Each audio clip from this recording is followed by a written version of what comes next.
I'm the All Black assistant coach. I did a marketing degree at Waikato and worked for TVNZ in the marketing side for 5 or 6 years, and then I was a marketing consultant. First and foremost, my role in this team is as a selector. Once we pick the team, I'm the back coach, and I work with Steve on the attack plan.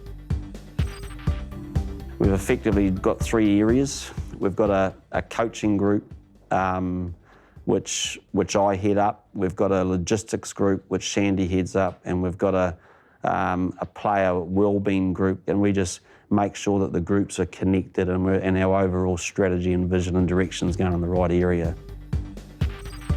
First and foremost, when it comes to our players, we fundamentally believe that every player is a leader.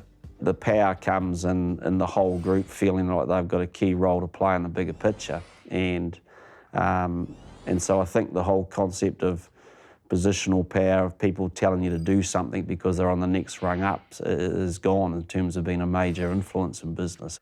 We want everyone collectively putting all their energy into finding the right solution. So making sure that layer or that positional power concept doesn't inhibit it, that's a big part of how we operate.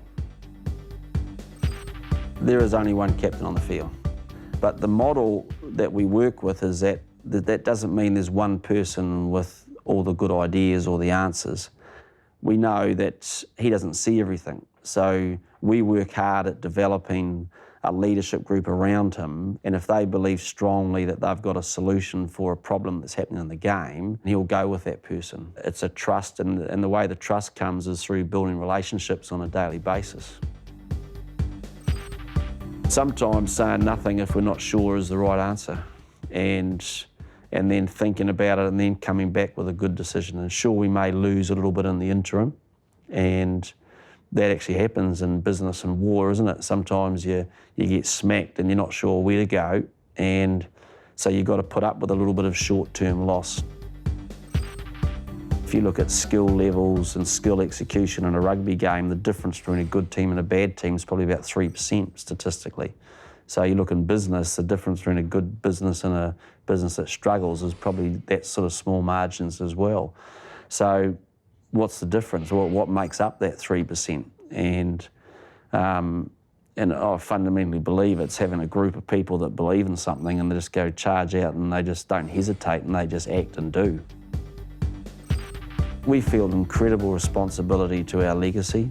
We feel incredible responsibility to what our team and jersey mean to our country. And so we want to keep chasing that next level by lifting our eyes off that horizon and putting it up to that horizon, trying to raise up and say, well, we want to be dominant. And that fuels us to go to a place that probably we haven't gone to before. And that's our mindset.